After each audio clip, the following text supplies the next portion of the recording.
A very good evening, everyone. Welcome to StudyIQ English.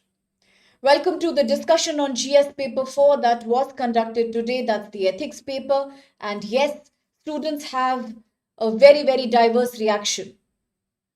While some feel that it was a moderate paper, moderate to easy, in fact, some believe that no, it was a very lengthy paper, especially the section A.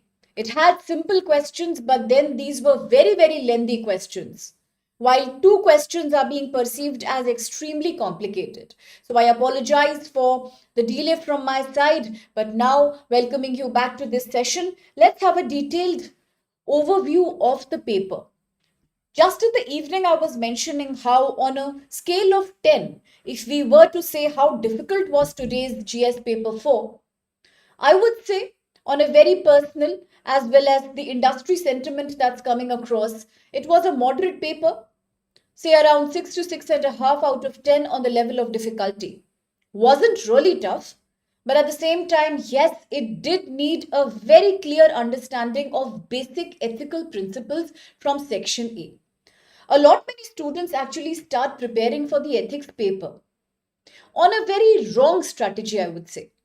They often focus more on the case studies while they neglect the importance of understanding five basic ethical principles. Without a thorough understanding of five basic ethical principles, it's very challenging to take up these complex case studies. And these case studies are not about your personal opinion. You cannot write them like you would write a regular essay or an answer. There has to be a structured format to that.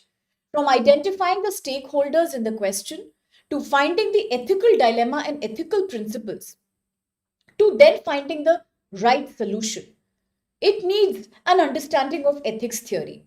So until we are very clear with Kantian principles of utilitarianism, until we are very well aware of Rawls' theory of social justice, until we know what is deontology, until we understand what is absolute welfareism or altruism, it's very difficult to handle these case studies. So here I am. I will talk about all these principles. And let's have a look at the first question from ethics that was in the section A or segment A of the paper. Okay, so the very first question here, as you can see, this is the question 1 part A. It talks about in the present digital age. We know that we are living in the times of internet and technology. Right from purchasing, shopping, consumerism, to education, to employment, to interaction among people, even to medical care. Majority people nowadays are depending on online services. So our digital landscape has completely been revolutionized since at least 2018 onwards. So this also means that this question is asking you that in today's digital age, when social media has become such an important way of communication and interaction in society, are we moving in the right direction? Is there an ethical dilemma? Are there any kind of ethical challenges in this phenomena of completely going online in communication? We need to describe. If the question tag says the word describe, you just have to give at least 4 to 5 points. Please understand that you may have a lot of information and idea. You have to fit it according to the demand of this question. This is a 150 words answer, which means you cannot exceed between beyond 4 to 5 points. Even if you write 4 valid points, it's actually fine. If it was a 250 words answer, you should have included at least 6 to 7 points. But here, we don't have the space. We should not exceed 200 words at all. Therefore, talking about 4 points, 4 ways, we will also need to describe them a little bit. The question is asking us to describe. Describe the ethical dilemmas in this regard. Please break down the question, decode it for yourself in its keywords. I always say that. In every mains paper, you have to do that. The keywords are social media, digital age, communication, interaction, then the ethical challenges associated with this. What is an ethical challenge? Ethics are all about values, morality, the sense of right or wrong. Whenever you analyze any social economic issue with the sense of right or wrong, it becomes an ethical question. Ethics is not a subject of its own. Ethics is a way of looking at things. In your GS paper 3, you talk about science and technology. You say that India now is using artificial intelligence in agriculture. It's a very economic issue, very factual issue. What if I ask you to analyze this issue from a very ethical standpoint? What shall you do? Here you will see this phenomena of AI use in agriculture in terms of whether it's right or whether it's wrong, whether it follows moral principles, values, or whether it defies that. Is it a humanitarian thing to do or is it an inhuman thing to do? I absolutely agree that there is nothing called universally right or universally wrong from one society, one culture to another. The sense of right, wrong, good, bad are variable. At the same time, there were people like Immanuel Kant, the biggest thinker of its times, who also said that there are certain principles that are universally right or universally bad. This is known as the value of or the principle of moral absolutism, where there are certain things which are morally wrong. There is no country, no culture that can justify that. A very good example could be the ongoing genocide and famine that's happening in Gaza Strip, in Palestine. Some people who support Israel, including the US, they would argue that Israel is doing this to kill Hamas. It's an extremist organization. So there is nothing wrong in waging a war.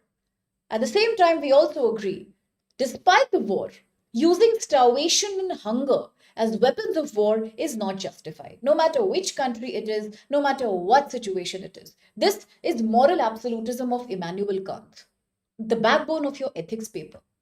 The question talks about something similar. It is really good that in today's times we have revolutionized the way we communicate and we interact with each other. Today, the world does not have any problem of geographical barriers. People are becoming spatially united. When I say spatially united, I'm saying that people today across the world can experience a new kind of cohesion, a new kind of solidarity. Sitting in India, you can communicate with somebody sitting in Brazil or US or Japan on a daily basis. Of course, timelines are different. Sitting here, you can have an online consultation with a doctor, a specialist who's situated abroad. Sitting online, you and I are discussing the ethics paper. This is the beauty of online communication and interaction. Yes, it has revolutionized our public space, it has revolutionized our social economic growth. At the same time, we cannot deny that there are ethical dilemmas involved. So, begin your question with an introduction where you just briefly speak about how has social media, platforms like Facebook, platforms like WhatsApp, platforms like Instagram, platforms like Twitter, they allow you to communicate. They have democratized social life. Now anybody can become a content creator. People can exchange messages, opinions and ideas. Today the UPSC paper happened and here we have Quora, here we have Reddit. Here we have so many forums who are already talking about the paper. Students are sharing their opinion. It's not a bad thing. At the same time, there is an ethical dilemma. So, what is this ethical dilemma? Let's describe it in 4 ways. Okay, that's the question. The biggest ethical dilemma today is between what is true and what is false. If you remember back in 2013, in Muzaffarnagar in Uttar Pradesh, massive communal riots between the Hindu and the Muslim communities broke down. Unfortunately, it all began with a spark coming from a fake news propaganda.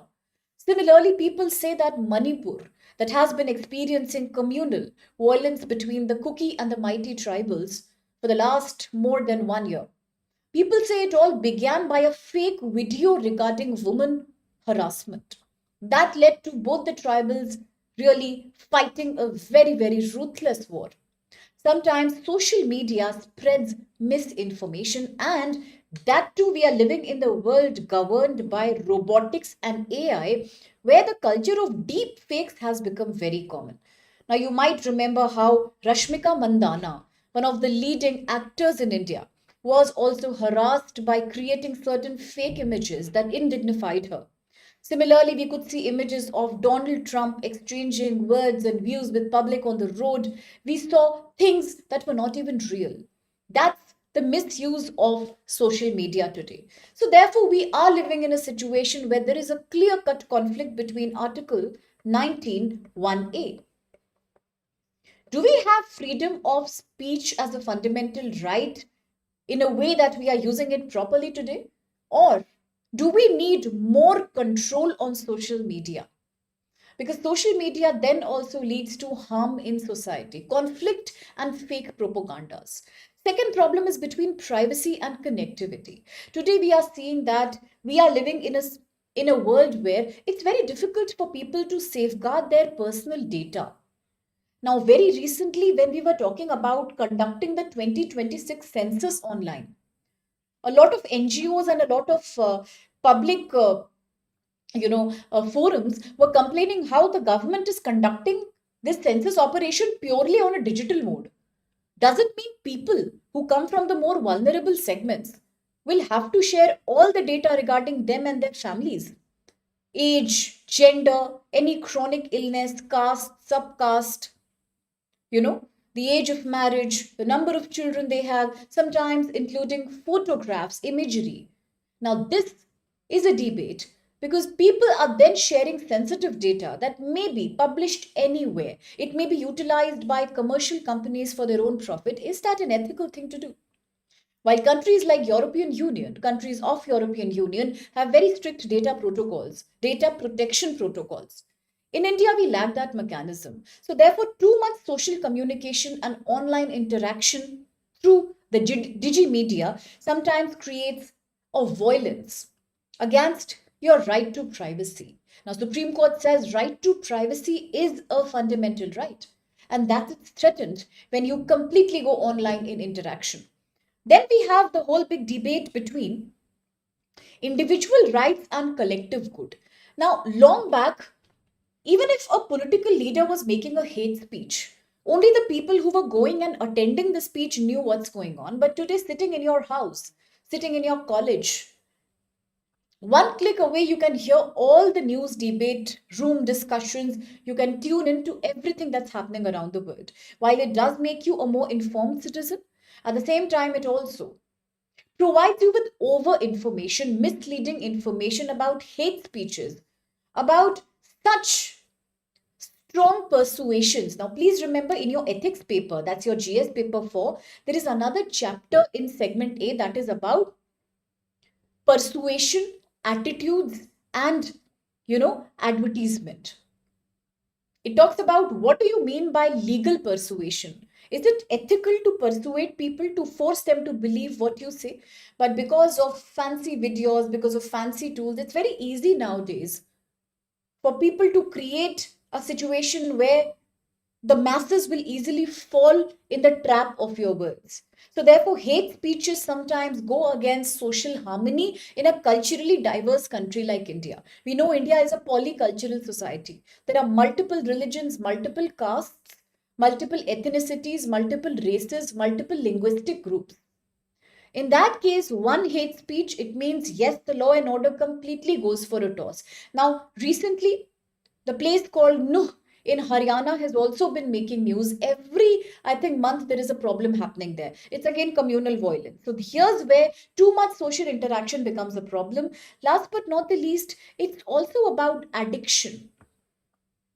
Now, the data says 1 in every 5 young Indian adult, that's between the ages of 12 to 20, 1 in 5 is a victim of internet anxiety, gaming addiction, and therefore social anxiety as well. Which means because too much addiction of internet usage, internet gaming, social media interactions, impersonal interaction with people has completely made them incapable of socializing in real life. The virtual interaction is everything for these young generation people. The Gen Z is having a difficulty in actually managing with real life relationships. Just look at the number of divorces, separations in India. Look at the number of hate crimes within marriages in India. Obviously, it is showing a trend that people aren't being able to cope up with reality of their social life because they always have a choice. Last week, the BBC was talking about how in Japan and South Korea, people are choosing to marry and date AI robots rather than actual human beings. Does it not have implications for our real society? It does. Because when real interaction dies down, it is quite visible in India's changing demographic trend. Across the world, there are many countries who are falling below replacement level fertility of 2.1 or 2.0. The fertility rate, because of less marriages, less companionships in majority of countries it's decreasing. In India also, in the peninsular Indian states, it has gone below 1.6 already. Why? The level of anxiety, depression, and isolation is rising. So these are things we have to think about. Last point, if we could make, was between influencing and manipulation. Your GS paper 4, section A, talks about how sometimes persuasion becomes manipulation, where to sell a product or to sell an idea, you are actually manipulating the public by giving them fake promises. A very good example could be the sale of these protein supplements, magnesium supplements, that are taking advantage of India's malnourishment status. They promise you a very good health overnight. They promise you some magic in your muscle mass and longevity. At the same time, we are seeing a higher mortality among young adults in India. So it means that sometimes deep fakes and AI tools actually violate your right to get valid information. So these are the 5 points you could have mentioned in this question. Overall, it was a very general question. It was very related to GS paper 1 social issues also. Okay, so quite an easy one there. I think you could have used a little bit of common sense also, a little bit of current affairs also, and the answer would have been quite fine. Now, if you ask me the best solution, a lot of people ask that, ma'am, we are prepared with section A, we can handle case studies, but how can I make it more influential on the examiner? How do I make a good impression? The UPSC is an exam of awareness and analysis. You need to know what is happening in your society and across the world, and then you need to have an opinion of your own on that. It's two things basically. UPSC is about two things. One is awareness. I have a knowledge of everything happening around me. Second thing is, I should also have a genuine informed opinion of that. Ethics paper is a matter of opinion. Highlight what do you think about current affairs. Highlight as many examples. I always say that to you. Highlight as many current affairs in your answer as you can. It will only enrich your answer further. So, second question here, that's question 1B, is about constitutional morality. By far, this was the easiest question in today's paper, if you ask me. The easiest. Because it is static. You don't even need too much current affairs here. It's all about a topic that is clearly given in section A of ethics syllabus, constitutional morality. Question is asking you, constitutional morality is not a sentiment that comes naturally. Nobody is born with constitutional morality. When children take birth in a society, they are still human beings only. They are biological entities. They are not social beings. They are not citizens of a country. They have no idea about their nationality, their ethnicity, even their gender for that matter. It is something that comes with socialization and interaction. So, constitutional morality will not come to you biologically. You can't be born with it. It is something that has to be taught to you through civil education. The role of education is important in teaching people constitutional morality. The question is asking, how can this be used for good governance and accountability in public administration? The question has two parts to it clearly. Both are static. The first is, if you try to decode it properly, how to use education to inculcate constitutional morality in people in India. That's one. Second part of the question clearly is that what is the benefit of having constitutional morality in creating a good governance in India? a better public administration system. Now, why are we writing this exam in the first place? Because you want to become a civil servant. But then why do you want to become a civil servant? It's more than a career. It's a commitment. Public service is always a commitment. That seat of power, yes, it is about getting legitimacy, it's about getting economic validation, social prestige, but all those are very altruistic things to think about. They are rooted in your own benefit, your own happiness. But in ethics, we always prioritize utilitarianism over altruism. The principle of altruism would say, I want to achieve something. I want to become an IAS officer because it gives me happiness. It gives my family a better status. But that's altruistic attitude. On the other hand, ethics teach us that you have to move beyond altruism. You have to think of social sacrifice, Mahatma Gandhi. You have to think of utilitarianism, Kant, which means an action that leads to the greatest benefit of the greatest number of people is the best. Okay. So therefore, coming from that standpoint, how is it good to use constitutional morality in good public governance? Very easy question, two parts. How will you start? In the introduction, you could have defined the keywords that is constitutional morality. What is constitutional morality? Break down the word if you don't know. If you have studied thoroughly, you know it's there in the syllabus. You will have prepared for it. In case you missed, what is constitutional morality? Break it down, decode the question. Become like a small child. A child will not understand difficult words. If you have to explain to a 5 or 10-year-old, how will you do that? Treat yourself like that. Whenever you study a difficult concept, analysis means making it easier for yourself. Just like you eat food, you can't have like a big chunk of food at once. It won't be digested, right? Similarly, when you take a big piece of information, it has to have mental digestion. It has to be metabolized in your mind. That's called analyzing something, okay? So take that time. Become a kid who's explaining to yourself what is constitutional morality.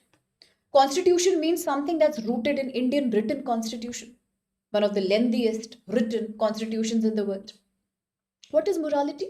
In ethics, morals are about good human values, good conduct, good behavior, where we are taking actions that are justified. Okay.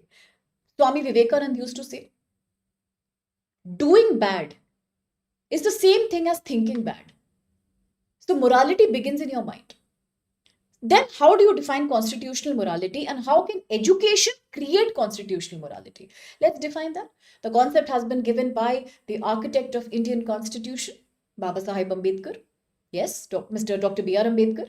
He used the word constitutional morality and he said that we have to, in our country, whether it's today, whether it's tomorrow, follow the principles that are enshrined in our prestigious supreme constitution.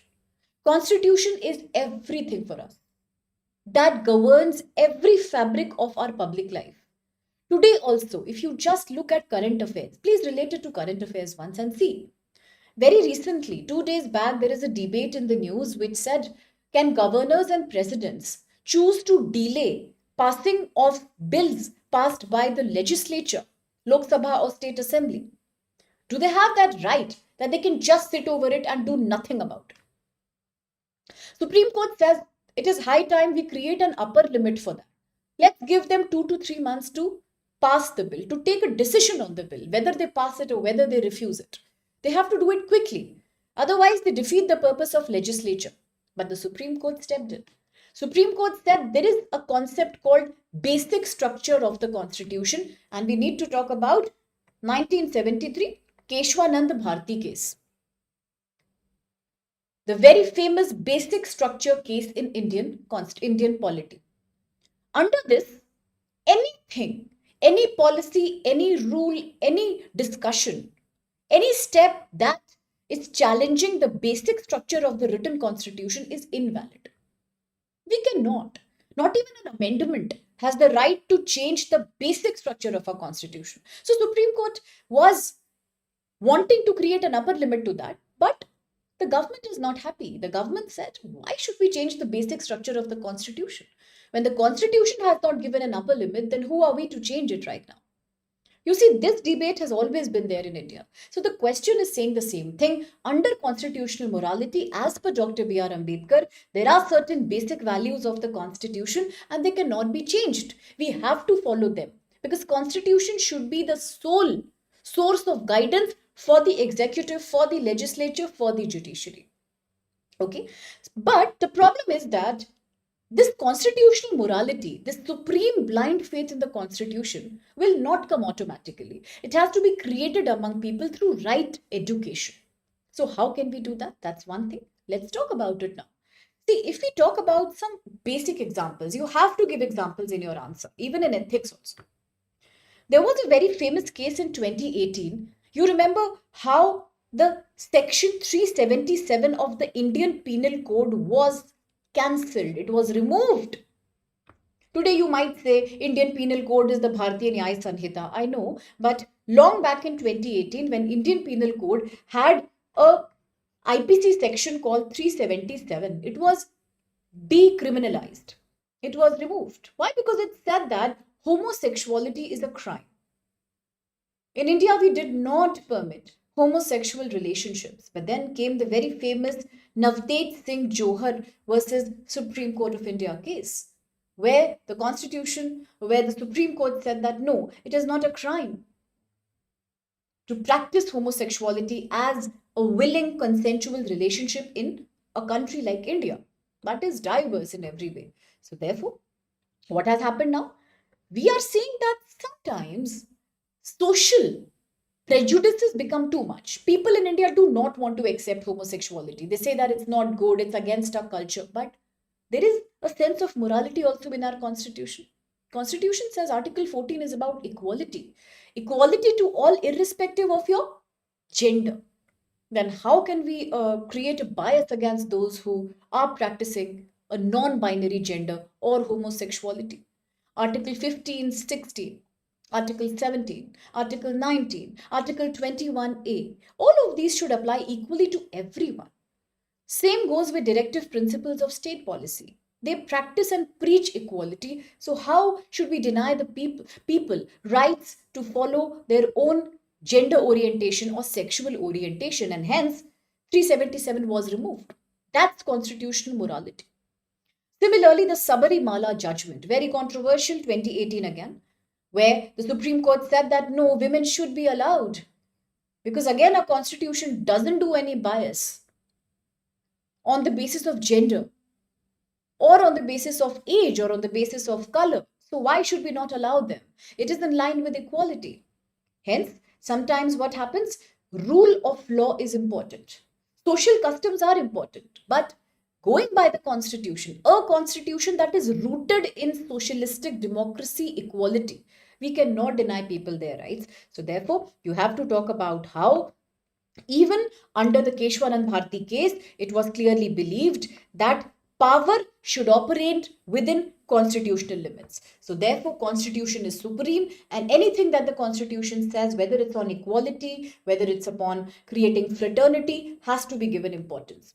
Therefore, even today, in our public life, bureaucrats, civil servants should maintain constitution as the guideline in their principles. They have to have a very non-biased, neutral attitude towards public because they are public servants at the end of the day. Is there a solution? Education can create constitutional morality? Yes, it can. One thing is by making sure that in our new education policy of 2020, as we are trying to talk about giving people vocational skills, giving people vernacular language education, giving people computerized education. Another important thing could be teaching people the value of constitutional morality right since primary school. Making sure that every child is aware about constitutional articles, the DPSP's fundamental duties at the same time. Plus, we need to regularly have workshops, seminars for our current working bureaucrats to keep them rooted in constitutional morality. For example, there are certain DPSPs, Directive Principles of State Policy 46, 47, which say that special care will be taken care of for those who are economically backwards, including SCs, STs, OBCs, women, tribals. Similarly, the government will try to organize agriculture and animal husbandry on modern lines. But at the same time, we will also try to improve the breeds of our milching cattle. We shall try to encourage people to not slaughter them. Again, today that becomes a debate about religion. The anti-cow slaughter bill in Karnataka. All these are creating debates, we know that. But if we only think of constitutional morality as the basic guideline, then anything that constitution says comes supreme. So therefore, it is the need of the hour to inculcate this value. You must give current examples as how government in the past has been dealing with this issue. Overall, easy question. Next two questions, question 2A and question 2B. Well, these were about, the first one was about a quotation given by a very famous thinker, Karl von Clausewitz. He says, war is a diplomacy by other means. Now, this is not very different from your general studies paper to international relations. In fact, I was expecting this question to come directly in the IR segment yesterday. Because right now, once again, talking about current affairs from 2024 to 2025, the world is in a perpetual state of conflict only. As we are discussing, once again, there is a kind of missile exchange and war and attacks going on in the West Asian region. There has been no final decision on the Russia Ukraine war. The war is really going on everywhere. India, China are also trying to do the same. Negotiate the line of control decision. But yet there is no proper solution. So the world has seen tremendous number of wars in just last 1 or 2 years. So the question is completely on current affairs, completely on international relations. There is only one twist to it. Because it is GS paper 4, the question is asking critically analyze the above statement that war is a diplomacy only, but by a different method. See, what is diplomacy? Diplomacy is when you are trying to deal with a neighborhood country or other countries around the world, either through dialogue or through some kind of an exercise like military exercise, the Ulchi Shield exercise between South Korea, America against China, the quadrilateral exercise, India's Malabar exercise, right? What are these? These are all diplomacy. Shanghai Cooperation Organization meeting. Now, the upcoming G20 meeting. What are these? Again, these are diplomacy. You can talk to your neighbors because today the world is globalized. Everyone is having the same environmental issues to face. Everyone is suffering from same trade and tariff policies. There is so much migration between countries. We are not isolated anymore. So, therefore, we need to negotiate. We need to talk to our neighbors. If we want to continue with stability and peace, and economic growth should happen at the same time. But diplomacy can be both kinds, right? One is a soft diplomacy, where you actually talk to people, have a dialogue with them. Like India is having right now with China. That's a great thing to do after so many years. But look at what's happening between India and US. There is no scope for soft diplomacy anymore, right? Because there is a tariff war and US is becoming anti-India. What to do? But sometimes when things become too extreme, like when Russia was unable to convince Ukraine from joining the NATO, or as Israel is hell bent upon completely removing Hamas and in that process continue to attack the Gaza Strip, or as it was happening about that the Nagorno Karabakh region in Armenia, Azerbaijan. Sometimes options are closed. You can't talk. Like we couldn't talk to Pakistan. Could India talk to Pakistan after the after the Pahalgam attacks? Could India speak to Pakistan? Was there anything to talk about? Nothing. It was too late. So we had to do Operation Sindoor. So when there is no option left, war is the last way we can manage. That's the only diplomacy possible. But you need to critically analyze this statement. You can't support this statement. While it's true, but you can't say in this answer that yes, it is good to fight war when there is no solution. For example, Operation Sindoor. This is ethics paper. Please understand. The foundation of ethics is peace and morality. So think from that perspective. Critically analyze the statement. You can't support war. You have to say that although it is the last resort, but it is not a good thing to do. Why is it not a good thing to do? Because today, as the world is saying, negotiations are not working. Russia, Ukraine, Israel, Hamas, China's aggression in the South China Sea, against Taiwan, against Hong Kong, against Philippines, recently even Thailand and Cambodia. You see so many problems. Syria and Yemen are constantly trying to have some or the other war that's again ongoing because they are saying diplomacy is not working. But still, no matter what the situation is, we have to critically analyze this statement because once a war happens, it is an out and out destruction for everybody. Today, as we say that there was no solution, Israel had to attack Hamas because Hamas had attacked Israel when Israel hadn't even provoked it last year. They were only having a party, people in Israel. Hamas provoked them. Israel retaliated. Since then, there has been no stopping of the war. Iran jumped in between. It also got embroiled in the same war. Countries like Lebanon, countries like Jordan were on the brink of jumping in into the war. Was it a good situation to be in? US came in, US attacked Iran. Entire world was completely shattered to the extent that we were worried that we won't get basic medicinal and food supplies. The Strait of Hormuz, it was about to be closed by Iran. Who benefits in a war? Nobody. So let's understand how to criticize this logic that war is the last resort, so let's do it. One thing is, war is completely against moral absolutism. Please think of Immanuel Kant. That's the ethical principle here. According to Immanuel Kant, there are certain things that cannot be justified in any situation. Yes, there are exceptions like Operation Sindoor, but still, war between two countries should be avoided as any kind of diplomacy. Under moral absolutism, war is wrong no matter what the situation it is, and it is a universal principle. Okay. Second thing is, once again, if we were to go by the very famous principle of utilitarianism, again, very important for your ethics, you should know these principles. Utilitarianism says that something that does maximum good to the maximum number of people. Suppose if I take an action and if it is doing benefit to 500 people, but it is harming 20 people, I should take that action. I know 20 people were harmed, but 500 others were benefited also. 480 were benefited out of them at least. So therefore, do maximum good to maximum number of people, and that is justified as an action. That is utilitarianism.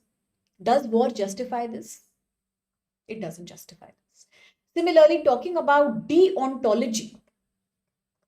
Under deontology, there is a conflict here.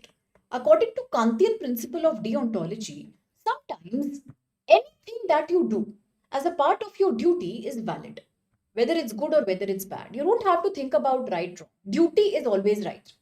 The sense of duty is always correct. From this standpoint, we can justify Operation Sindoor. It was India's responsibility, the responsibility of Indian military led by Indian government to protect India's sovereignty and borders in the Kashmir area. The Pahalgam was a cowardly attack. Innocent civilians were killed. The government says we did not attack Pakistan. India was not provoking a war. India was only attacking the non-state actors of terror.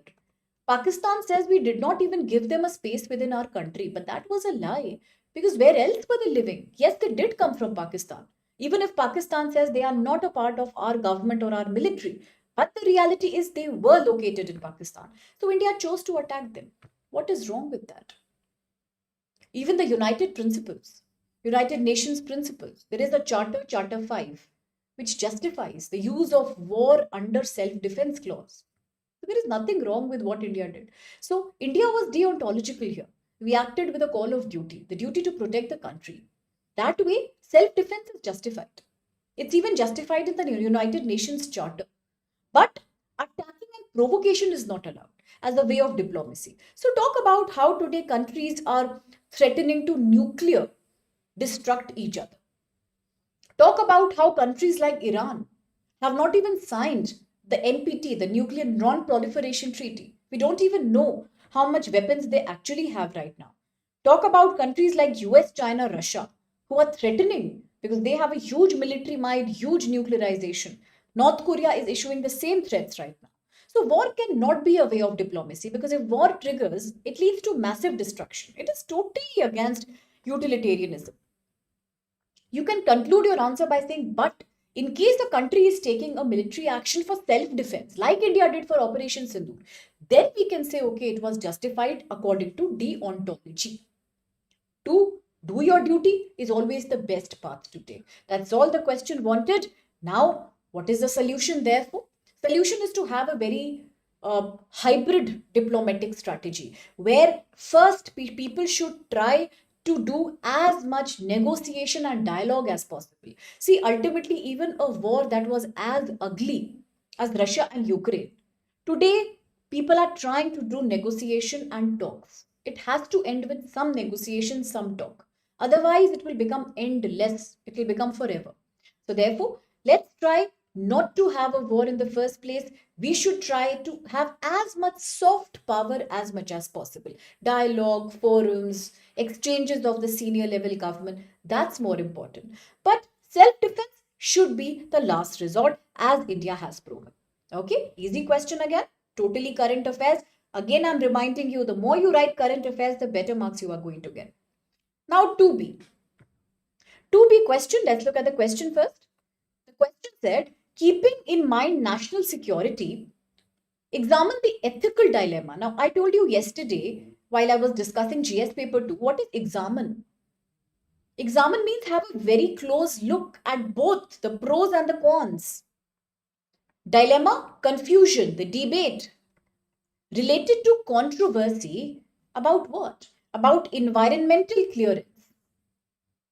Companies getting the permit from the government to cut trees, to cover, concretize wetlands, to create national parks, dams, infrastructure projects, railways, transshipment links, ports, all that, airports. The government needs to issue you some permission, some license, like agencies like the National Green Tribunal, NGT. Unless you have an approval from them, no company can start doing construction in an area that is covered by a forest or a river or a wetland or a mountain. Today, the question is asking, examine national security in mind. Think about your national security. We have to protect our country's sovereignty at any cost. But sometimes it creates an ethical dilemma when it comes to doing development projects in border areas. That's a very interesting question. This is, I believe, a slightly moderate to tough question because it's very difficult to justify. It is slightly difficult question. But for those who have attempted, I would love to know what you wrote. If you want to comment, please do so. In this question, let's try to answer in just about, say, 200 words that when national interest and self-defense comes in contradiction with environmental protection, then what should a country do? But the question is also giving you that freedom when it says examine. So it is not asking you what is right or wrong. Imagine if the same question would have said evaluate, what would you do? That was a difficult situation to be in. Then you would have suffered a lot. If the question would have said evaluate, because I told you evaluate means pass a judgment.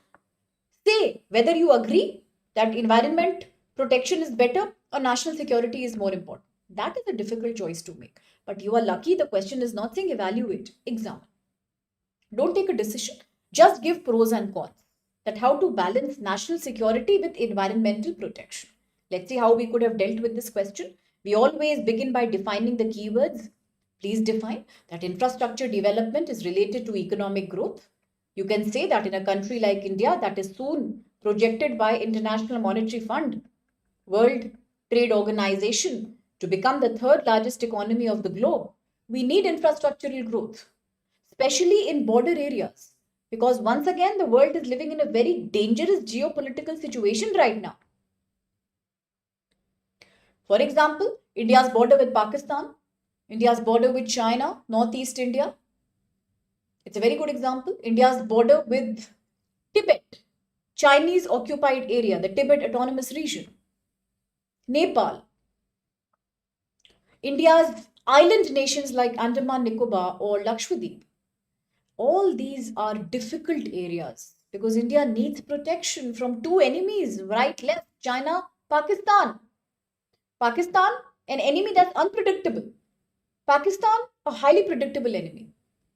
But unfortunately, both the territories are very, very geographically sensitive. Talking about how to defend against China, it is a difficult task to create developmental projects across Uttarakhand. It's a mountainous, delicate area comprised of Shivalik mountains. These are new fold mountains. They are prone to break down. That's why every second day we have earthquake and landslide. Similarly, Arunachal Pradesh, very sensitive. One thing is tribal population inhabits that area. Second thing is it's densely forested. It is mountainous, rocky, very tough to make development there. But at the same time, we need to do it. What to do? Because we have to protect against our enemies also. So this is the dilemma right now. So whenever the government tries to create infrastructure for self-defense like roads, you have heard about how the Border Roads Organization holds the distinction of creating some of the highest motorable roads in the world across Khardungla Pass. Okay, the Siachen area. We have to do it because enemies are everywhere. So whether you make a hydroelectric power plant or whether you create roads, highways, whether you create military camps, it is a matter of national security. We need to provide some infrastructure for our army forces. We need to provide them with roads and camps so that they can be there and protect our planet. Absolutely. The new bound. Yes, absolutely. Very well said. Very well, very, very well commented. Very smart comment. Absolutely. Now, even against countries like Bangladesh, we need that protection always. But whenever we come to make these projects, there is another problem that happens. As soon as you create a heavy construction on an area that is either mountainous or that is completely forest covered, on an area that is about a river basin or a river valley or a wetland, it causes a lot of environmental degradation. It not only creates risk of earthquakes, landslides, land subsidence like it happened in Joshimath in Uttarakhand last year. Similarly, about for that matter, if you cover the wetlands, it could lead to flooding later on. But also there is another dilemma here. What about the tribals? How to relocate them so easily? It's not easy. I mean, right now the Great Nicobar Island project is under the same debate. What to do? Whether to create an infrastructure for better defense and for better connectivity, or let the tribals live there and not disturb them. It's always a dilemma. So let's examine, let's give the pros and cons.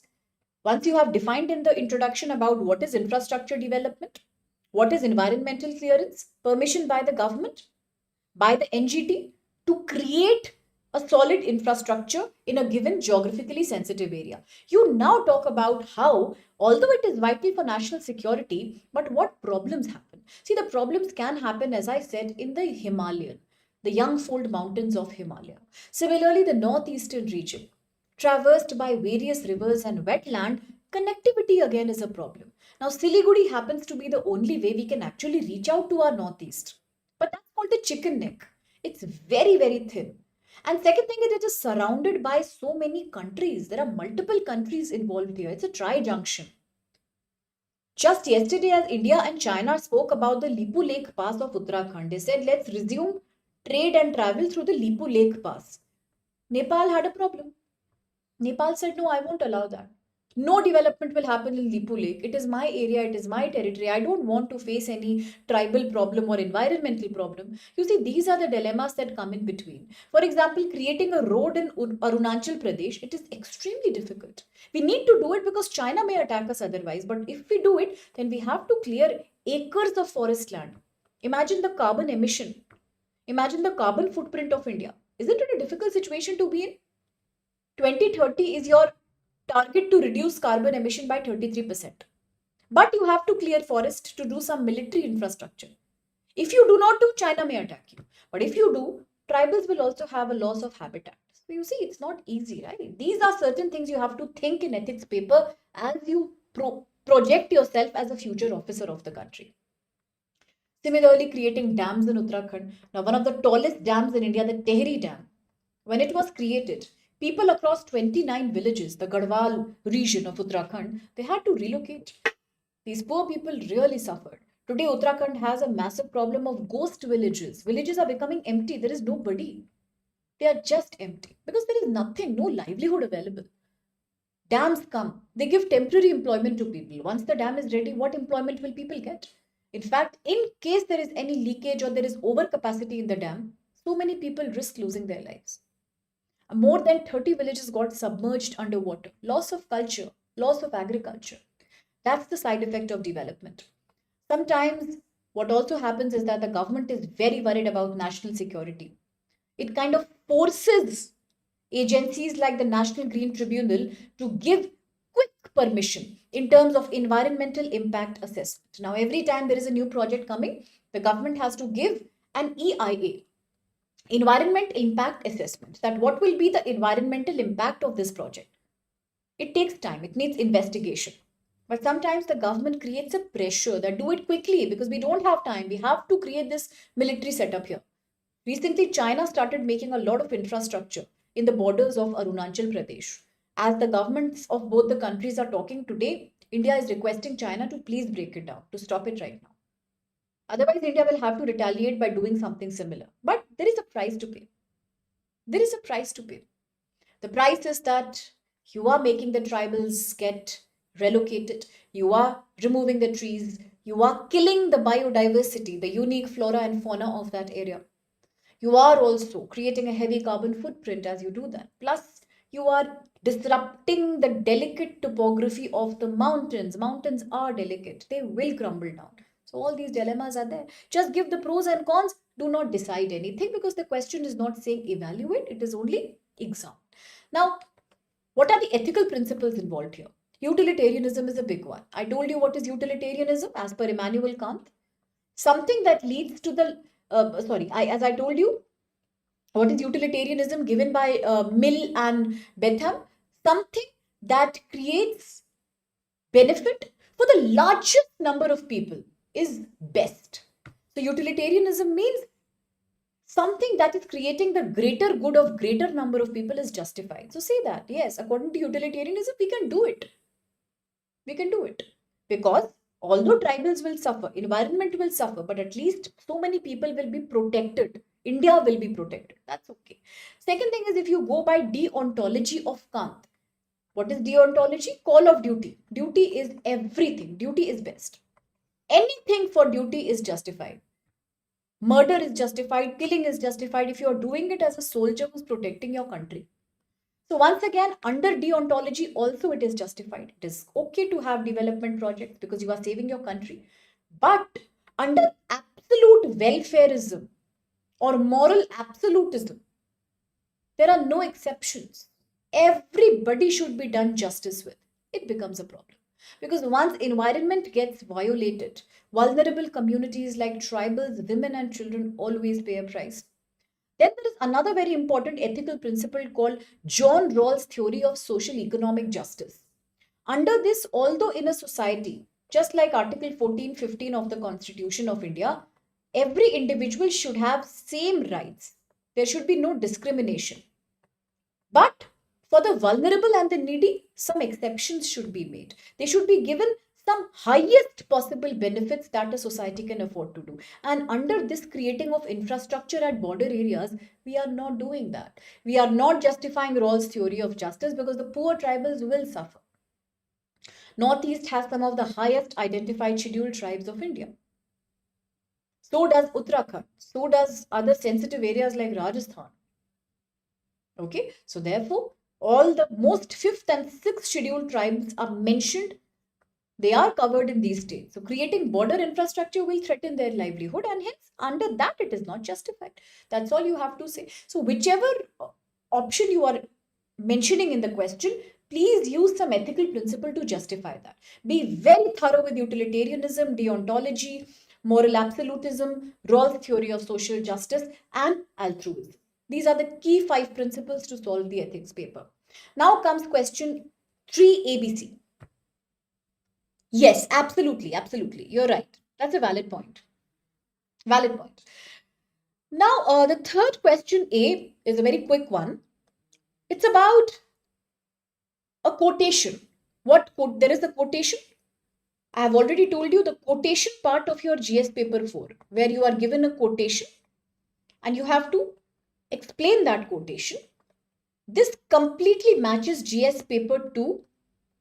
This completely matches the essay paper. Why?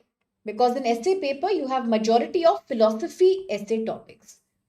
There is no difference between philosophy topics of the essay and GS paper 4 quotation based questions. So you can have a parallel preparation for that. Nobody needs to separately prepare for philosophy essays or quotations in ethics paper. You don't have to. With the same preparation, same strategy, you can tackle both. Essay paper completely 250 marks and ethics paper quotation based questions. The first one is Thiruvalluvar, very, very famous saint from Tamil Nadu. Those who in trouble, untroubled are, will trouble itself. Now, this I categorize as a difficult question for today's exam. On a difficulty level of 10, I would say I would rank it 8. Not because it is a difficult question, because majority students may not have understood what it is saying. But this question is subject to multiple interpretations. There are two ways you can interpret this quotation of Sri Thiruvalluvar. One is that those who compare themselves with others always feel that they are having worse situation and therefore they get a negative mindset. So much that they are always in a vicious cycle of problem. But there is another better and more positive interpretation of this quotation. This is a much better interpretation. Under this, those people who choose to stay calm, peaceful, relaxed, even in difficult situations, will be so strong from inside, so strong mentally, that they will start troubling their trouble itself. No trouble can actually trouble somebody who has a very, very resilient mental state. For example, COVID pandemic and India. Indian society kept up its spirits during the COVID pandemic. Mumbai floods. Every year, Mumbai is flooded, just like Bengaluru, just like your Gurgaon, and so many other metro cities in India. But the spirit lives on. People still go out, people still work. In the COVID pandemic, India was one such country that continued to supply vaccinations and medicines to other countries. During the fight between Israel and Gaza, Palestine, Indian plane got so many people back home safely. So India has always displayed that attitude. Be calm during trouble. Those who are untroubled during trouble are successful because they are not scared and hence they will overcome all the problems.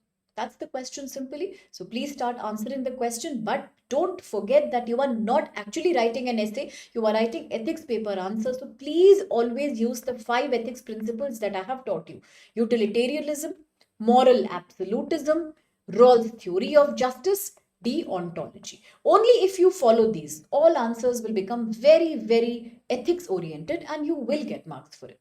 Also use as many current affairs as you can and keep linking them to these 5 ethical principles. For example, Thiruvalluvar, the very famous saint from India, said that there is a value called equanimity. Equanimity is something same today as we call it stoicness, S-T-O-I-C. It's a very good word here, stoic. Stoic means to be so stable, to be so strong like a stone that you do not get too unhappy when you are having a problem, neither you get too excited when you are having a very good times going on in life. So therefore it means you are calm and you are composed. You are relaxed during the times of problems, during the times of adversities. So no matter what challenge comes your way, you will face it with brevity if your mind is calm.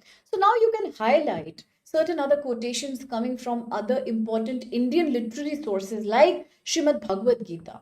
Under this, it says equanimity or samtavda, samanta, samatva. In any situation, whether it's success or whether it's failure, if you are balanced between both, you are the winner in life. No trouble can trouble you. Similarly, you have the Stoic philosophy I just spoke about. Then comes Gandhian ethics. No matter how much anybody attacks you, insults you, abuses you, if you choose to ignore, to not retaliate, you are showing that you are morally resilient. You are not even bothered by another person's action. To be not provoked is the biggest sign of a calm mind. Something similar is said by Lord Buddha. No matter who says what, Lord Buddha used to say, let not the actions of others disturb your inner peace. You can get it as an essay also. There is a huge similarity, as I said, between philosophy essay and ethics paper. Just that in the essay, you have to write a fluid answer, your own views. In ethics paper, you have to relate all these with the 5 ethical principles of segment A. Okay, so now talk about how equanimity is not just about suffering passively, it's about active inner strength. There is another very famous thinker who used to say, to do nothing requires the greatest amount of energy. To do nothing requires the greatest amount of energy because it's very easy for people to react, to retaliate, to start abusing and beating others, to get upset or to get broken up. But when you choose to stay calm and strong and stoic, no matter what the situation, you are choosing to do nothing. That needs the most energy to be calm.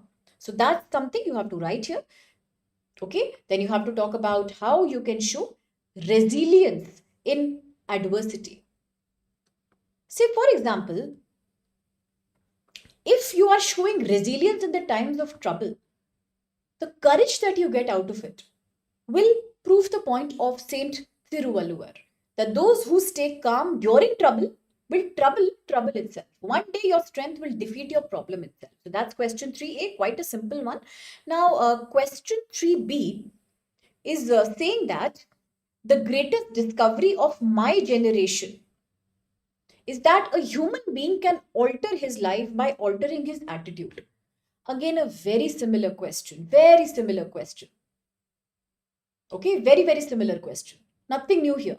All you need to say is that no matter how much science does discoveries or inventions, but the greatest discovery of today for mankind is the fact that people know that just by changing their own reaction and attitude towards things, they can change their complete life.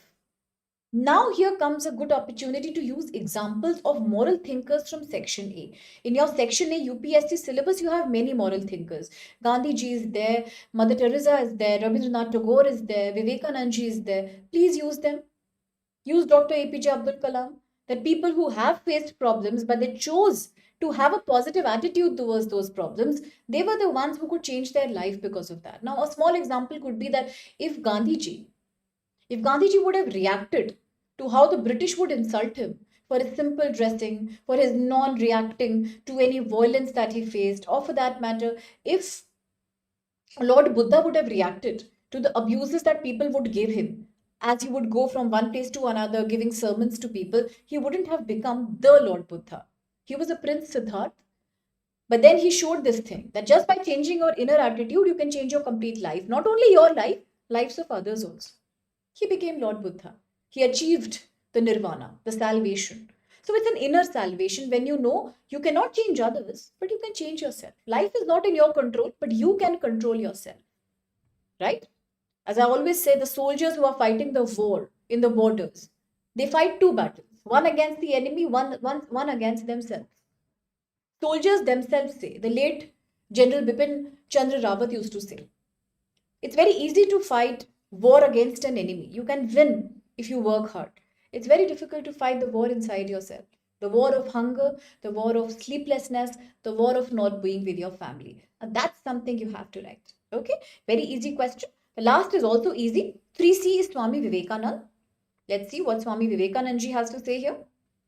Now, Swami Vivekanand is a very important thinker in your section A, okay? All right? That's a wonderful comment. Thank you so much. Now, he also said that according to Swami Vivekanand, a life who is spent in serving others, it's the best life. So people would ask him that what to do if you are feeling lost in life. So he used to say that the best way to find yourself is to lose yourself in serving other people. That was his ideology. So Swami Vivekanand ji says that as a personal virtue also, morality is more important than anything. Because a constitution and a government cannot create national unity, but morality can create.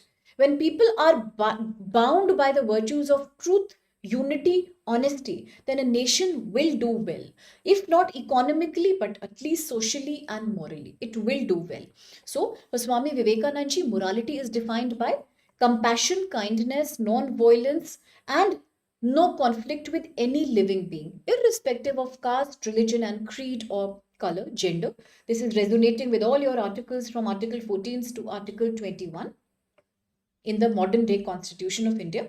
You can write about that. Now, in these questions, in case you have a quotation that you remember, please write that about the same thinker. It gives you very good marks. For example, you can say Vivekanand said, "They alone live who live for others." Okay, so it is about collective responsibility. That morality means citizens abide by duty, abide by a sense of serving others with due honesty without hatred to each other. In such a case, public life will automatically prosper. If the same thing is abided by government servants and the civil society, then what problems a nation can have? Well, none. Okay, so this is what we need to talk about. A very good example could be how during the times of civil disobedience movement, partition of Bengal movement, Swadeshi and boycott movement, the Quit India movement, Indians, irrespective of their religion, their caste, they came together and fought. Similarly, the revolt of 1857, it was not about any caste or any culture or any religious divide. It was about Indians fighting the non-Indians. So that is an example you can highlight here. Now comes question 4A, 4B. 4A is very direct. Similarly, I would say 4B is very direct too. 4B is also related to your GS paper 1. It is society also and it is history also. So very easy. If you have studied ancient history, you will know about the 5 teachings of Lord Mahavir, the founder of the famous Jain religion. This is a very, very easy question. Again, I would say one of the first easy question was that. The second most easy question is this. Very scoring question. Very scoring. Easily you can aim at getting 6 marks here without much effort. Just talk about 5 major teachings of Lord Mahavir. A little twist is there. Are they relevant in the current world? Of course they are, because we are seeing conflict everywhere, corruption everywhere, and social inequality everywhere. Only if you use these principles in modern day public life, our problems can be definitely become, they can be ameliorated, they can be made better. Let's look at 4A. For any kind of social re-engineering. Now, what is re-engineering? Redesigning. The word engineering is not about BTech or your, BE, any degree. It's about creating something. A very common word used in UPSC prelims also. CSAT. Engineering.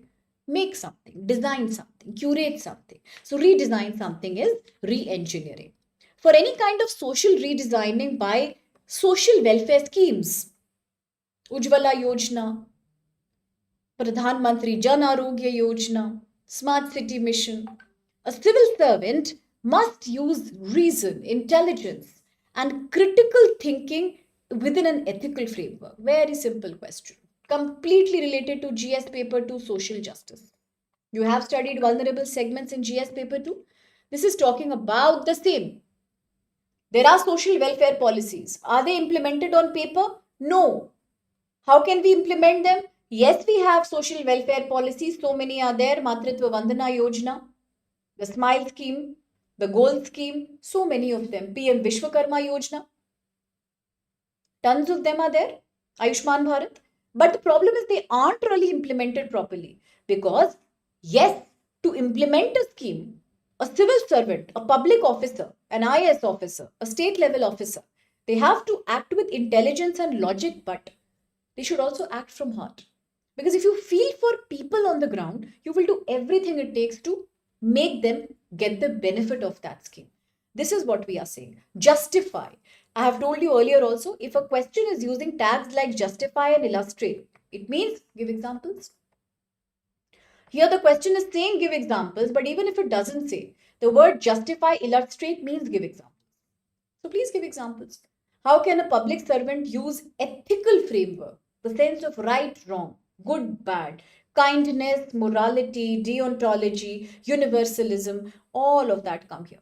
Okay, let's quickly discuss the question. A civil servant can often face a complex situation. For example, sometimes legal protocols come in the way of doing justice to the poor. Whether to give permission to a dam or whether to give permission to tribals to continue to live. Whether to provide jobs to people on ground under Manrega scheme or whether to stop women from participating because it is a known fact that these are hard labor works and women may fall sick if they do that. What to do? It is a conflict between legality, compassion, kindness for people. But how can a civil servant do that? Well, The first thing is that a civil servant, apart from using reason and logic, must also work from the point of view of ethics. And what are ethical principles? I have told you again and again. Kantian ethics, deontology. Duty is everything. Any action done under duty is always right, no matter what the result. No matter what the result. So, according to Kantian ethics of deontology, a civil servant must be 100% guided by probity. In your ethics paper, in civil services, probity is the biggest value. Probity means to act with honesty, transparency, and clarity, with full commitment to duty. That comes when you believe in deontology. The only focus you should have should be on your work, on your duty. That's everything. That's Kantian deontology. That's one thing you can become ethical. Second thing is utilitarianism. Whenever a civil servant is facing a conflicting situation between what to do, what not to do. If I take a decision, I may harm somebody. Should I take it? Should I not take it? Please go by utilitarianism. John Stuart Mill. Anything that leads to the maximum benefit of maximum number of people is justified. So yes, that's important. Last but not the least, Gandhian ethics.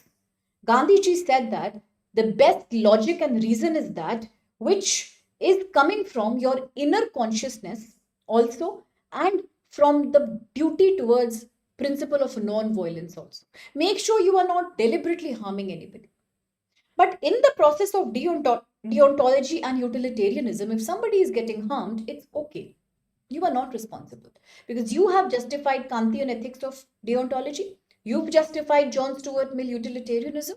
Now you are justifying Gandhian ethics, but also please try to act under Rawls' theory of social justice, which means although everybody has equal rights, but those who are vulnerable should be given special privilege. That's it for question 4A. Question 4B is a very direct one. You've seen it. 5 major teachings under Jainism. You must have studied in ancient history. Now, a lot of people do this mistake that they often get mixed up between the teachings of Lord Buddha and the teachings of Lord Mahavira. Kindly avoid making that mistake. Although they are very overlapping, but they are very different. With utmost respect to every religion, we have to identify the differences between the both and write accordingly. So here we are talking about Lord Mahavira's philosophy. So he was somebody who believed in 5 major commitments towards spirituality and salvation. One of these were ahimsa, non-violence. Another was truthfulness, asteya, don't steal anybody else's property. Brahmacharya, celibacy, to control over your passions and emotions. And then aparigraha. Aparigraha means non-possession. Let's not get too attached to material things. Let's try to aim for more spiritual welfare. Then Jainism also spoke about doctrine of multiple viewpoints, that in reality people can have different perspectives towards life. Rather than fighting, learn to accept. Now this philosophy of anekvadita is very, very special in Indian society because, as I have said earlier, Indian society is polycultural. We have multiple religions, castes, ethnicities, and languages. If we practice the doctrine of multiplicity of viewpoints, we can have way more communal harmony. Last but not the least, it's Satyavada, the doctrine of conditional predication, which means that every statement made by a human being is valid only under some circumstances. There is nothing called universally right or universally bad.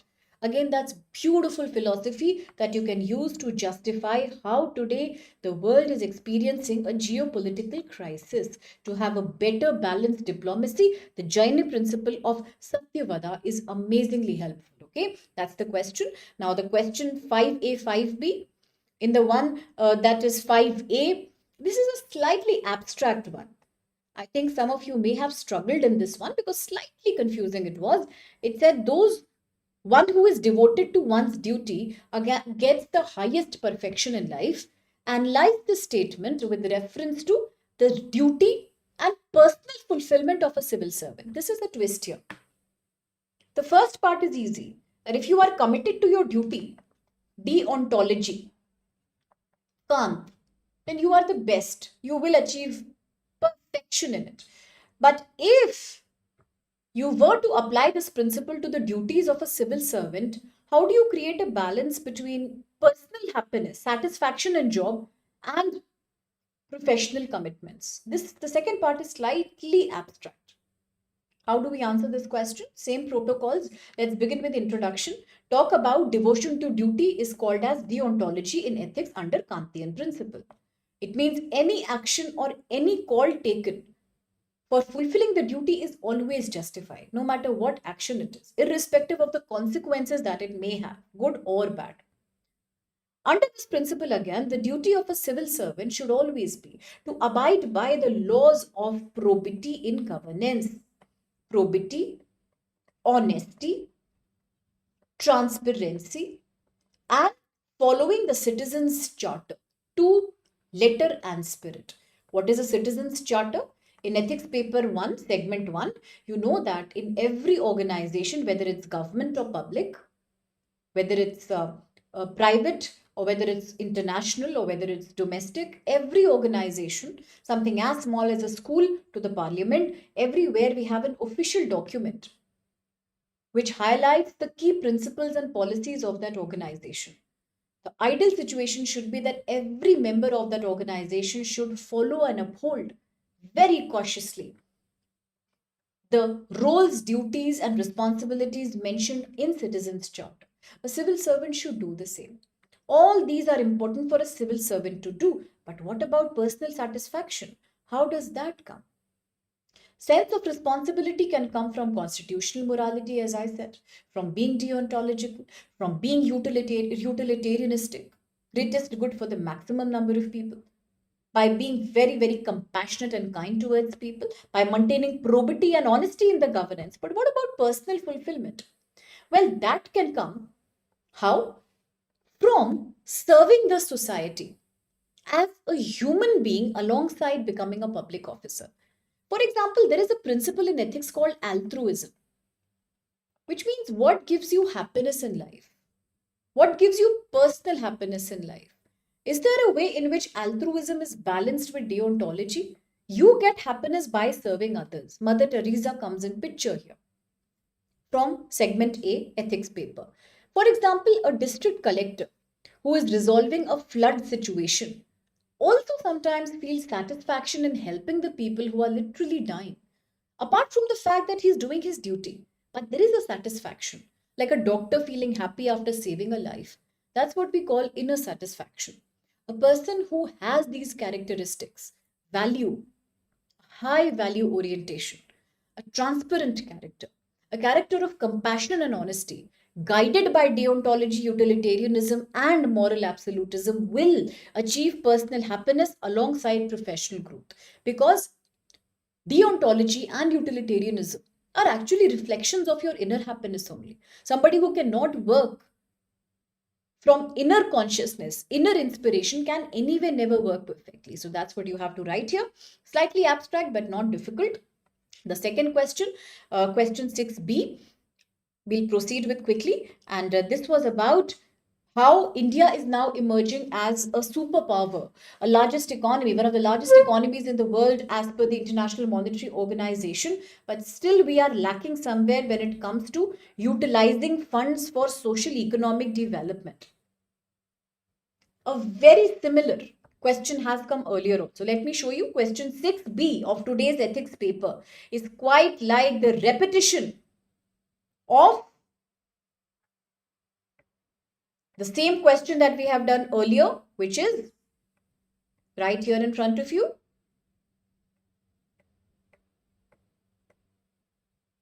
Okay, so this is right here.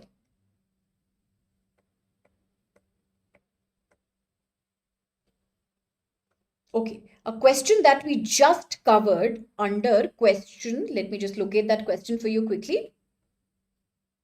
Okay, it is... one second. Let me locate that question. Same question we have done. Okay, yes. One was question 5b, that a civil servant is not only a control, a regulator of laws, but also he should be somebody who should give measures to actually make people's life better. That's one thing. Second thing is that Now there is question 6A also, which is very similar. Then question 6B. All these three are not very different from each other at all. They are very, very similar. So let's first do question 6A and then go to 6B. Now 6A said, it is said that for an ethical work culture, for a good working culture in an organization, there has to be a code of ethics in place. Code of ethics has to be there in every organization. As I said, citizens charter. Okay. Now, in this citizens charter, to ensure value based, to ensure that there is proper value based culture, people follow the rules, what measures will you adopt in your office? Very similar to the previous question.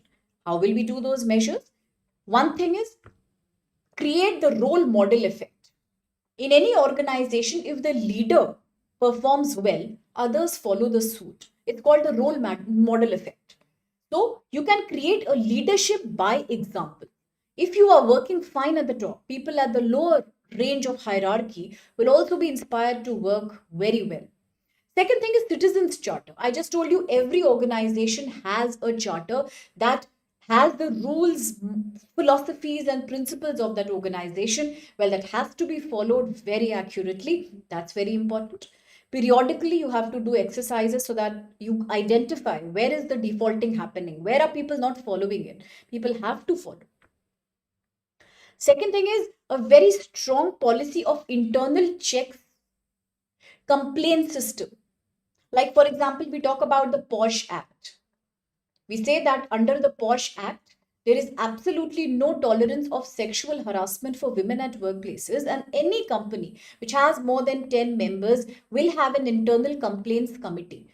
That any aggrieved person will go and complain to this committee, who shall have to take an action within a few days of notice. But in such a case, even if we are following the Citizens Charter and enacting these laws, what's the guarantee that people will follow them? The guarantee is through regular monitoring and vigilance, regular control and auditing. Then comes the use of technology. Make sure you track the complaints, various issues online. There is a strong online database created. You should protect those who highlight problems. Whistleblower protection.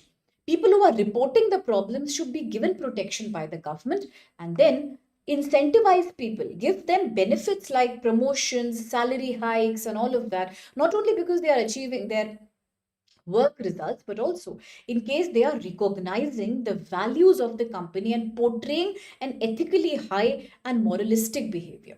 Now let's come back to 6B, very easy question. If India is becoming one of the highest ranked economies of the world, but still there are problems, there are leakages. Leakages means gaps in implementing the funds for public welfare. How will you solve this problem? Is there a scientific way of solving this problem here? Let's see, there is, yes. Public expenditure. For example, any expenditure that we are getting from the Consolidated Fund of India, any money that's coming to states through the Central Finance Commission, or any other funding that the central government is giving to various kind of NGOs or various public schools, it has to be made sure that it is utilized, governed by Rawls' theory of social justice. This money should be spent to equally help people on the ground, with special preference given to those who are the vulnerable communities, including women, children, SC, ST, OBC, and people with benchmark disabilities. In India, funding is there, but there is a massive underutilization of these funds. It's very evident. Please give current affairs examples. You have to validate your answer by examples like Manrega. Government says Manrega is one of the largest employer providers to informal sector workers in villages. 100 days of assured work per year. Now it has gone online for more transparency, but in reality, there is weak implementation. Not in every district, not at every local level, people are getting jobs based on equality or merit. There are caste biases, gender biases prevalent everywhere. Similarly, Smart Cities mission. It shows that many cities were unable to utilize the full funds. Only 40% funding has been utilized to its maximum capacity. Similarly, there is a problem between center-state coordination. For example, Kerala's ongoing complaint against the central government of India. at the center for not giving it enough funds under the Central Finance Commission to its State Finance Commission, being the highest economically developed state with one of the highest GDPs. It feels it is being done bias against. Then, under the PMAY, urban vision, it looks like the Pradhan Mantri Awas Yojana, the house residential scheme, it looks like majority of slums were not even taken care of, despite the government saying that these people need to be given better houses to live in. In situ development of slums should take place, slums should be revitalized, but that has not happened as expected. Similarly, National Health Mission, we say that there is so much funding coming, but where is the funding going? Because there is a lack of trained staff, doctors, and nurses at the village level. We still depend on ASHA workers today to cover 100% immunization against polio and other diseases like diphtheria, tetanus. Then comes PM Kisan. PM Kisan, so many funds got wasted because there was no digital record of lands. So, how could any mission be successful? Then the Jal Jeevan mission. Less than 50% states area was covered under the Jal Jeevan mission. This is when all the funding was in place. So, these are certain things we have to speak about in this question. And now, quickly, let me take you to section B, that is your case studies. Now, case studies are lengthy. Okay, so let me quickly guide you regarding answer writing. For example, the first case study today was about a person called Vijay who has been called as the Deputy Commissioner of a hilly north state. It's a repetition from 2024 case study. Same case study was there in 2020 also. The debate between a person who is caught up in a geographical climatic emergency on the one hand, and the person has to reach home and take care of his family on the other hand. Something similar. Last year, few years back, the case study spoke about blood transfusion, whether to do it, whether to not do it. This one is quite similar. The district commissioner is caught up in an area where cloudburst has happened. Now he really wants to go home because his mother is not well in Kerala.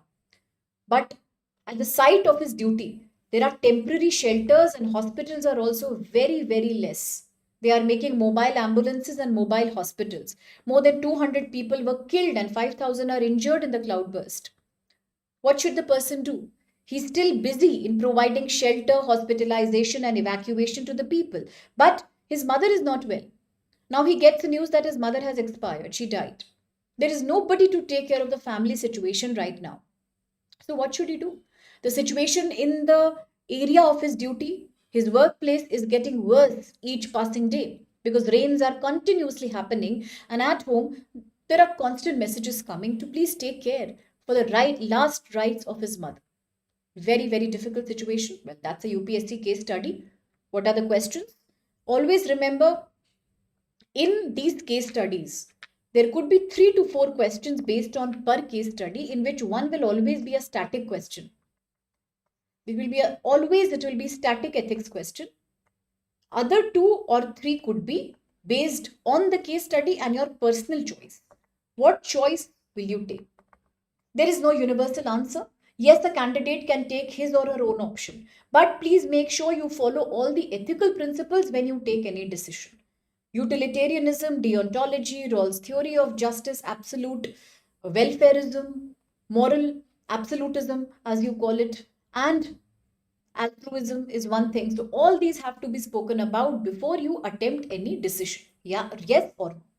First thing is, what are the options available for Vijay? Now, a case study cannot be written like a normal GS answer. There is a procedure. You start with, first thing is, what is the issue? Please write about the key issue or say what is the key ethical problem here. In 1 or 2 lines, you have to say that this case presents the classical ethical dilemma between the call of duty on the one hand and family responsibility on another. It's a battle between deontology and welfare, utilitarianism, moral absolutism versus altruism. What should a public servant do? Continue to do duty or go to his hometown to do last rites of his mother? After you do this, make another point and say stakeholders involved. This is a proper format you have to follow if you want good marks. First key issue, then stakeholders involved. So who are the stakeholders involved here? Mention their names one by one and write what is their position. For example, the first stakeholder, the most important, is Vijay. Who is Vijay? The Deputy Commissioner of remote district of North Hilly State. Please write that. Second stakeholder are the people who are getting impacted in the tragedy. Very important. The victims of the tragedy are the second stakeholders here. Stakeholders means who all are involved in this case. Then is Vijay's mother who has died. Last but not the least is Vijay's family, to whom he is answerable, whether to go back or whether to continue to work here. Last but not the least, it is also the government, the administration, to whom Vijay is answerable. So these are the key 5 stakeholders involved here. Once you write about these stakeholders, who is the stakeholder and what work they do? He is the district commissioner. Victims are those who are being killed and who are being injured in the tragedy. Mother, who has unfortunately died. Family, who is calling Vijay and trying to contact him. Administration, who has trusted Vijay to conduct this safety evacuation operation. 2 steps are done. Now let's see how do we solve the questions. 1. What are the options available for Vijay? Of course, Vijay is caught up in a dilemma. Should he go by deontology? Now that the mother has died, he can ask somebody else in the family or his sister to come back from the US and conduct the last rites because he cannot leave his duty for people who are dying. Second, utilitarianism. On the one hand is a family, on the other hand are thousands of people who are suffering. Should he not think of the maximum benefit of maximum number of people? Should it be utilitarianism? Should it be Gandhian ethic of sacrifice involved here? When Sardar Vallabhbhai Patel's mother had died, when his wife had died, he was still fighting a case in the court. He got a letter saying that his wife is no more. He did not leave the case abruptly. He finished the case. He did justice to his client and then he went home. Something similar is coming out here. What should Vijay do? As a civil servant, should he sacrifice his personal responsibilities towards public responsibility? Last but not the least, altruism. What about his own personal happiness? What gives him satisfaction here? Is it sympathy and emotional feelings towards his own mother? These are the key issues involved here. These are the options Vijay has. Either he immediately goes to his home, altruism. He stays back in the district and tries to rescue and provide relief to the people, deontology, utilitarianism, and moral absolutism. Last but not the least, ask somebody else to take care of his mother, and in the meantime, as he plans to go home, give some responsibilities to his junior officers for just 2-3 days. That's the most balanced decision Vijay can take right now. Although he won't be able to do justice either places, but at least he will be giving some time to both his personal and public duties. Second question from the same, the fourth question from the same case study was, what do you think is appropriate? Now, every case study will ask you, what's the most appropriate action? They are not asking what is the most correct action or what is right or wrong. Please understand, they are asking what is the most appropriate in this case. So always give the most balanced and the most neutral answer.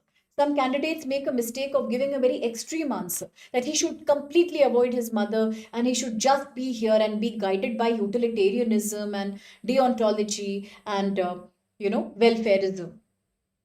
Rawls' theory of justice, Gandhian ethics of sacrifice. All that is good, but do not take an extreme decision when it comes to deciding appropriate option. Say that Vijay should try to do a balance.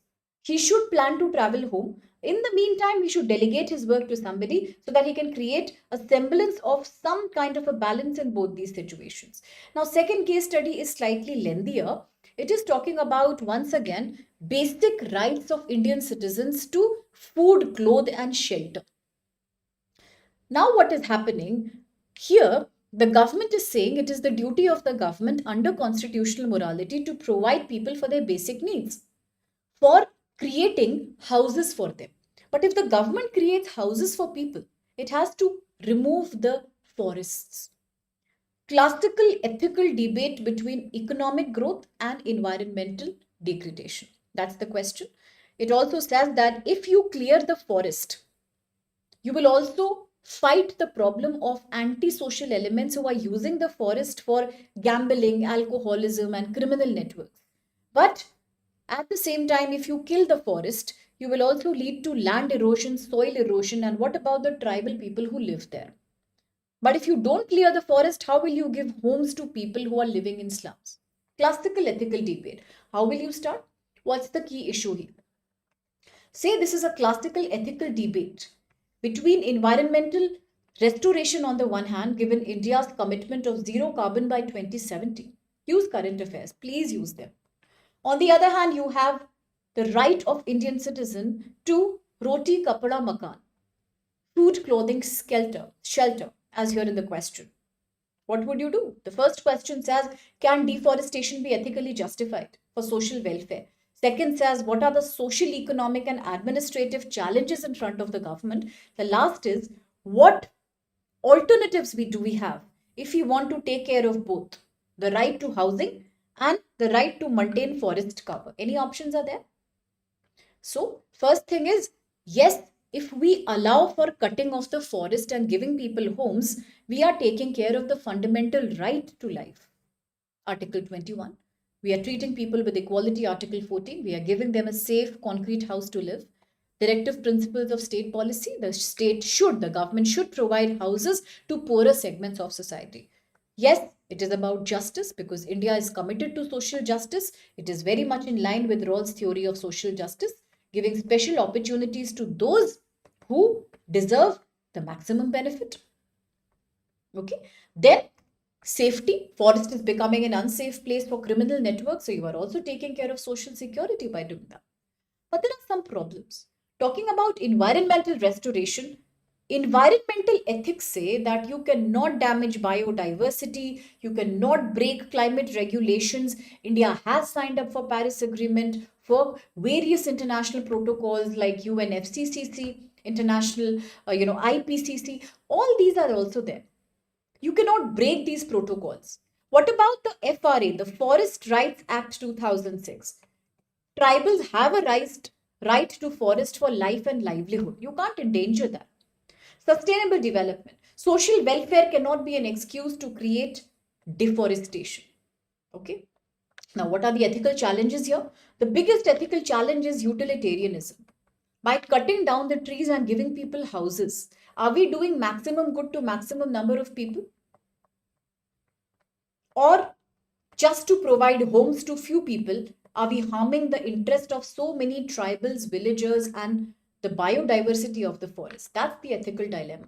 Second, should the government act by Kantian deontology, the duty to work for providing people house, irrespective of whatever consequences it may have, good or bad? Or are we being governed by Rawls theory? Are we being governed by moral absolutism, that universal good is always good? There are certain things that are good, like giving people the right to have a house. It is a good thing. There is nothing that contradicts that. That's the ethical challenge. Coming to the next question, do we have any alternatives? Yes, we do. Why can't we use the wastelands which are not being used for agriculture? They are now completely fallow. They are degraded, saline. They can't be cultivated. There is no tribal community living there. Therefore, can't we use them barren lands for increasing more housing facilities for people? Second thing is, can't we adopt a vertical housing concept rather than a more horizontally spatial housing concept? We can create multi-storied houses on a low income group housing model, where in a limited piece of land, using good quality material, through public private partnership, the PPP model, we can create basic housing and sanitation for people. Then we can also promote environmentally sensitive urban planning. A very good example can be the Sponge City mission that India had borrowed from Beijing, China in 2015, where the government said that by 2020, India will also have an urban development where the whole city acts like a sponge. Roads are porous. There are parks in between. There are rooftop gardens. There are empty spaces in the city to do rainwater harvesting. All in all, just to save extra water, to avoid runoff and water wastage. We can do that. We can involve Gram Sabha and tribal councils in decision making. Whether it is okay for the tribals if the forests are removed. Will it be fine? So all these things can be a very good alternative in the debate between economic growth and environmental protection. Plus, we should take a more strict environmental impact assessment before we can cut down the forest without forcing NGT to give immediate permission. Proper investigation. Now, the next case study is once again about a secretary of the PWD department called Subhash. The problem is that he is known for his honesty, probity, and transparency in his work. People trust him a lot. But the problem is that his minister, the one whom he is working for, is also a very, very important, a very, very high ranked man, and he is known for launching ambitious infrastructural projects. Now, what is happening that Subhash's only son, Vikas, is also in real estate business. He wants Subhash to tell him all the business secrets of the government because he wants to take advantage of the information and expand his private business there. Now, if Subhash chooses to disclose all the secrets to his son Vikas, then it will lead to the growth and well being of his son, his family, altruism. At the same time, if he reveals all these secrets, and if he doesn't keep the professional protocols, then he is violating the principles of deontology and utilitarianism and moral absolutism. So, what should Subhash do? What are the ethical issues involved? What options does Subhash have? What will be the most appropriate? Always remember, when the question asks most appropriate, give a balanced picture. Be neutral here. Try to create an option which has minimum chances of conflict. Yes, there are ethical issues. There is nepotism involved. You cannot favor your family when it comes to your professional ethics. That's not correct. Similarly, it is about misuse of your official position. It is completely against the principles of deontology of Kant. You are not acting as per your duty. It is against utilitarianism. By sharing business secrets with your son and prioritizing his financial welfare, you are not doing any good to the public to whom the PWD is responsible. So you are not following utilitarianism at all. Similarly, moral absolutism. There are certain things that are wrong universally, certain things that are right universally. Nothing can challenge them. You are also defying that principles because favoring your family by using your position and political links is a bad thing to do. It is not an ethical thing to do at all. Does he have any options? Yes. He must maintain family's trust, but at the same time, he also should convince his family that what he can and what he cannot do in the process of transparent delivery of his government duties. He should explain them that it is dangerous to breach confidentiality of his job. He will lose his good image. He will be charged with corruption. He may lose his job also. Similarly, if he also tries to create a balance between his son and the minister to whom he is responsible, perhaps he can create a situation where both will be able to come on the same page. And still, if it doesn't work out at all, then Subhash could then think of putting down his papers and resigning rather than continuing in a situation where he's always risking nepotism or he's always making some mistake in the discharge of his official duties. So, the problem is that we need to find a very balanced, neutral solution here. And the most appropriate course of action will be that he should firmly refuse to tell any private information to his family, to his son. When it comes to the minister, even to the minister's nephew, he should not do any favor. None of these deserve a favor because civil service is about probity, transparency, and impartiality. That's important. Second thing is that he should also explain his son that today, if he acts in an unethical way, tomorrow his business will also have to pay a price because unethical procedures always lead to wrong outcomes. Now, the last case study is about Manrika, Mahatma Gandhi National Rural Employment Program. It was implemented long back. It is about right to work for India. Now, here you have been appointed as an administrator in a district where Manrega is operational. It gives 100 days of guaranteed job for every poor household family member, especially unskilled, semi-skilled people, blue collar, physical work. You are realizing that various problems are existing in the current implementation of the plan. The person who was working before you as the administrator has done a lot of problem. He has not done his work properly. He has not issued the job cards properly, and there have been so many other corruptions and discrepancies involved. Today, what will you do now? You are new to this position. What are the options available to you as Ashok, the new district administrator? What are the dilemmas that you are experiencing? What do you think will be the most appropriate action? Here, you need to take a neutral call. And in the present situation, what are the extra precautions that can be taken by the border guarding police in dealing with soldiers in uniform? So, all these ethical questions are here. Let's talk about the same ethical dilemmas here. That options available are strictly following the rules, surprise checks, inspections, online technology based monitoring, that there is no discrepancy happening, have more employees in the gram panchayats so that better the Manrega scheme and other schemes are implemented better. Engage community participation, self-help group, gram panchayats, NGOs should be involved to make the system more accountable. Make sure there is no caste bias happening here. Then report at the highest level if he is finding any corruption or any misuse of funds. Create online helplines like the Jan Sunwai protocol or the complaint boxes where people can lodge complaints against any grievance that they have from the government. Any dilemmas faced by Ashok? Absolutely yes. It's deontology, it's utilitarianism. Rawls' theory of justice comes in the picture. Moral absolutism comes in the picture. Now, ensuring compliance with Manrega 2005 is extremely important. We have to provide people within 15 days the job under the scheme. If that's not being done, the purpose of the scheme is getting defeated. If Ashok feels there is a discrepancy, he should go ahead and lodge a complaint.